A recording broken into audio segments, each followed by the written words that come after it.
I-discuss muna natin ang current situation para malaman natin kung para sa iba ang reading mo o hindi. Dito ang side mo at dito naman ang side ng person mo. Inayos ko na para mabilis.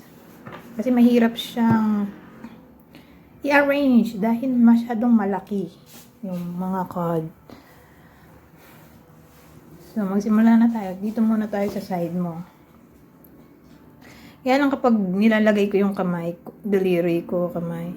Nawawala sa focus yung camera. So, dyan nakikita naman natin may babae sa side mo. Diba yung side mo taas? More like,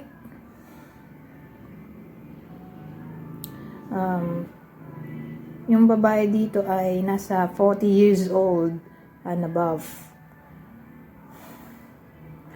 O kung di man to literally babae, yung sabihin natin lalaki, pero ina-embody niya yung feminine energy, okay? Mag-resonate lang to sa lalaki kung ina-embody niya yung feminine energy. So again, ulitin ko, yung edad ay probably 40 years old and above. Yung partner niya o partner ay maputi. Kasi yung lalaki dito maputi. O masculine energy. Ngayon, tingin ko, yung babae, ikaw yon, mukhang hindi kayo nag-uusap. Ayaw mo makipag-usap sa partner mong maputi.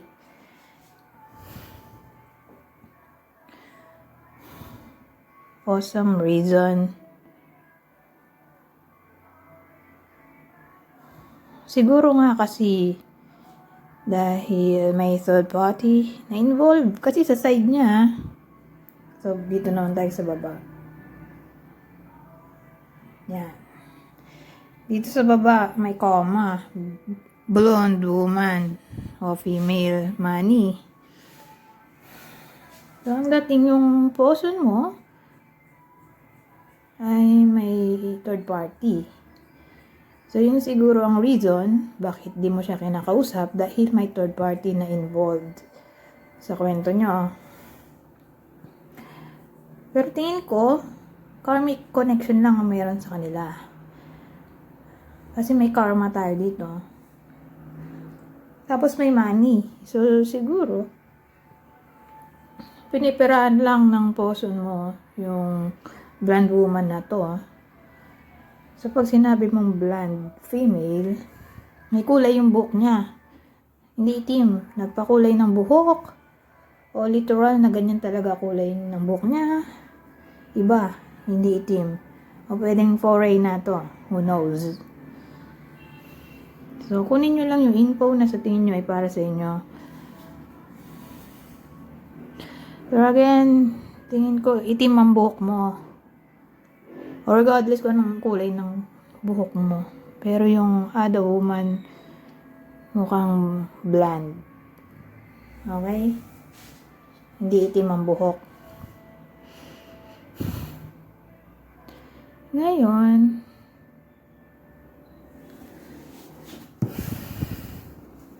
anong tanong natin dito?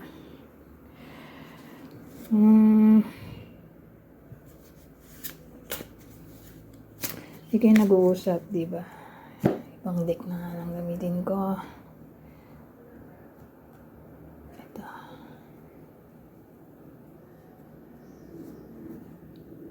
So, anong feelings niya sa iyo ngayon na hindi kayo nag-uusap? Kasi nga, hindi mo siya kinakausap.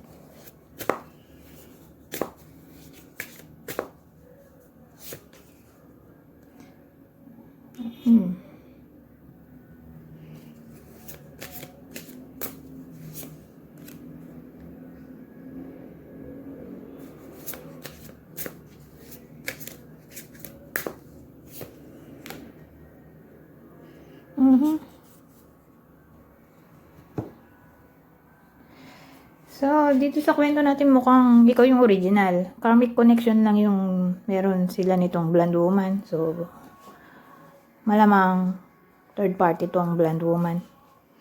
So, sabi dito, mistakes. I wish I could right my wrongs. So, parang nagsisisi siya. Na sana makorek daw niya yung kanyang mga pagkakamali. Sa gitna, sabi, gossip. I am afraid of what other people will think. So, natatakot siyang pagchismisan ang buhay niya. Natatakot siya na malaman ng iba na nagkaroon siya ng third party o na pinagpalit niya sa iba. So, ang dating malaki ang takot niya na pagchismisan siya ng ibang tao. Kaya nga, gusto niya nga sanang matuwid yung kanyang mga pagkakamali. Pero, dito sa huli, sabi, indecisive. I know my inability to make a decision hurts you. So, pag pinagsama natin lahat-lahat, alam naman niya sa sarili niya na nagkamali siya.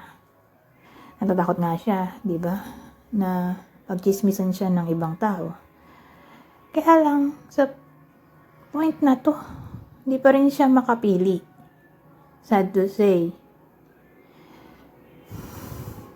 Although, alam niya nga, mali. Pero,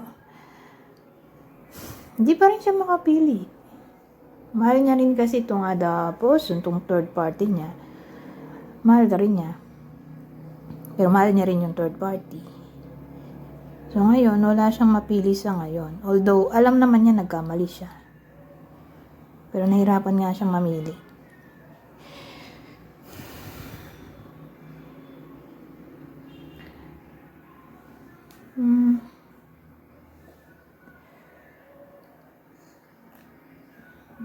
Susunod natin dito. Ito na lang.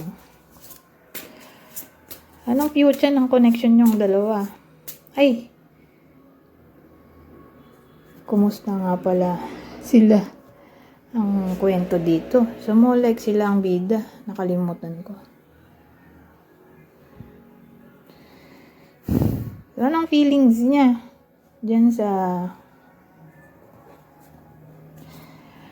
other person?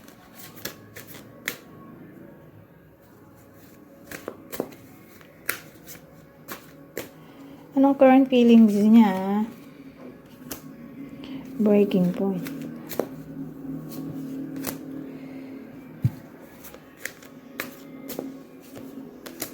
Pain.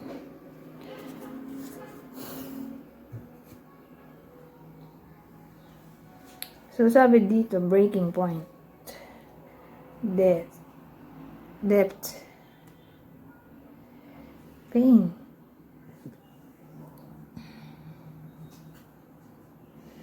Well, ang dating sa akin, in pain siya. Nasa point na siya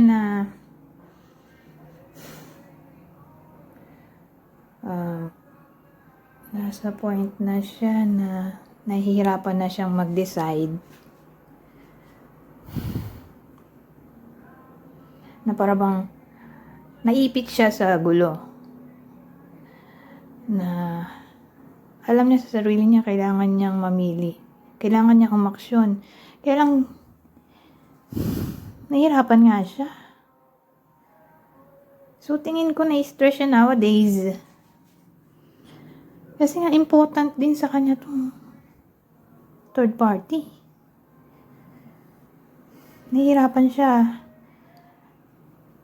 na i-let go. Kasi nga, mahal niya rin. Nahihirapan siya na paano kung i-let go niya itong third party.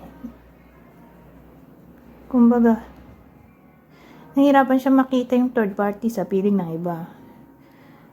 So, ang dating sa akin, nagkakaroon siya ng depression nowadays. Kasi nga, parang napipilitan na siyang magdesisyon. Na nai-stress siya, di niya alam gagawin niya. Pero again,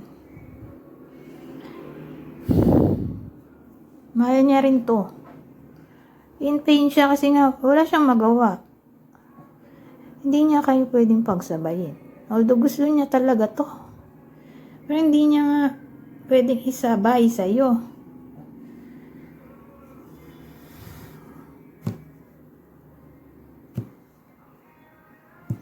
So, ayan, overwhelmed siya nowadays sa kanyang feelings.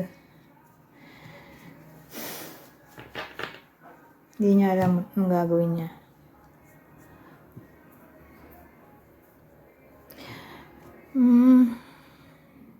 Dahil silang bida dito, tingnan natin anong mangyayari sa future nilang dalawa.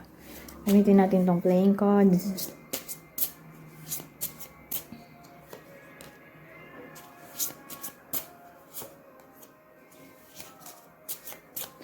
So, future prediction. Para sa kanilang dalawa. So, may Jack of Jack of Diamonds, 8 of Diamonds, at 9 of Spades. So, may Jack of Diamonds tayo dito.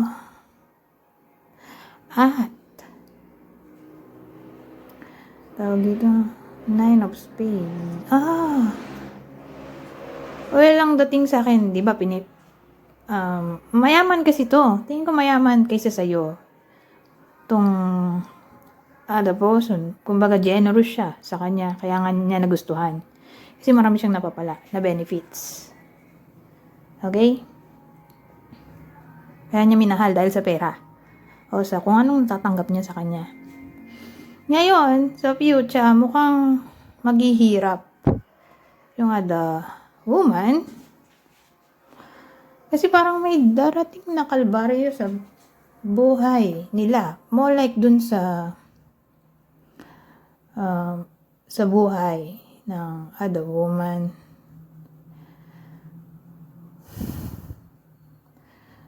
So, dahil wala na siyang pera, wala nang mahutot yung person mo. So, ang dating,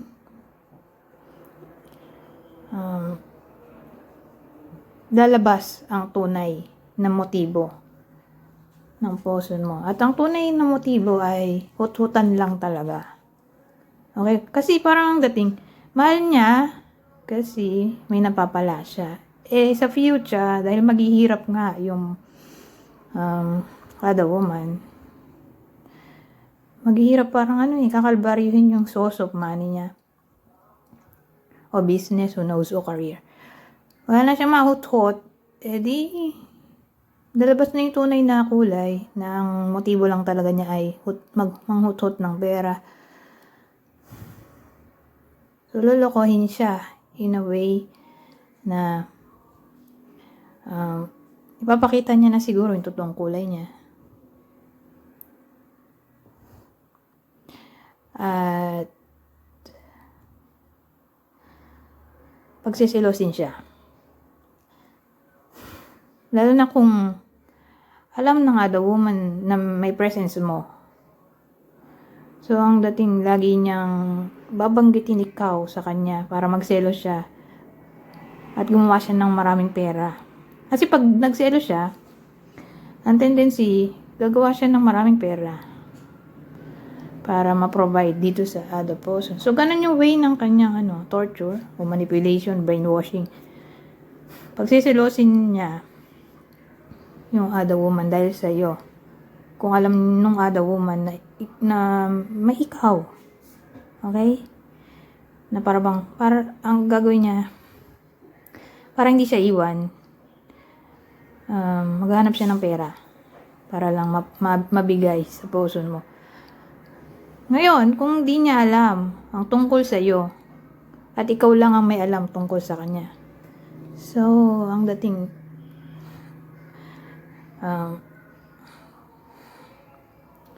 aamin na siya sa panluloko niya na may ikaw sa buhay niya, na may orig at yung other woman ay third party lang. So, ganun yung parang torture niya na gagawin dito sa other person.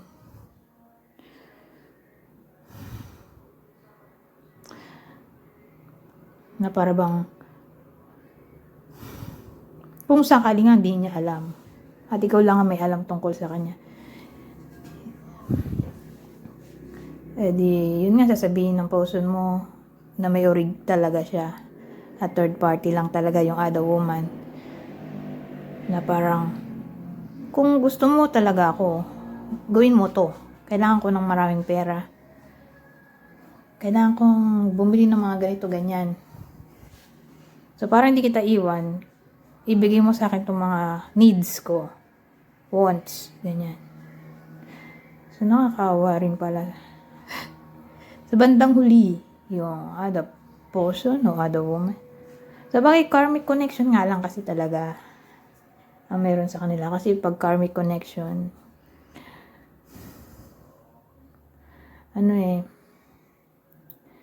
hard yung lesson na kailangan nilang matutunan sa kanilang relasyon o connection. Kaya nga sa sobrang hard, hindi nagiging prosperous yung connection mo. Like separation ang ending kapag karmic connection. Dahil sa hirap ng lesson na kailangang matutunan sa connection nilang dalawa. Anyways, kuha tayo ng clue para malaman mo kung para sa ibang reading o hindi. So, ang clue natin pwedeng tumama sa iyo, sa person mo o sa other person o other woman.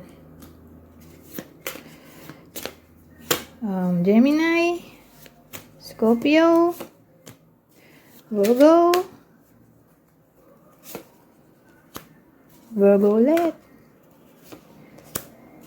Taurus, Leo. Ulitin ko. Gemini, Scorpio, Virgo ulit, Taurus, tapos Leo. Anyways, hanggang dito na lang. Goodbye. For now.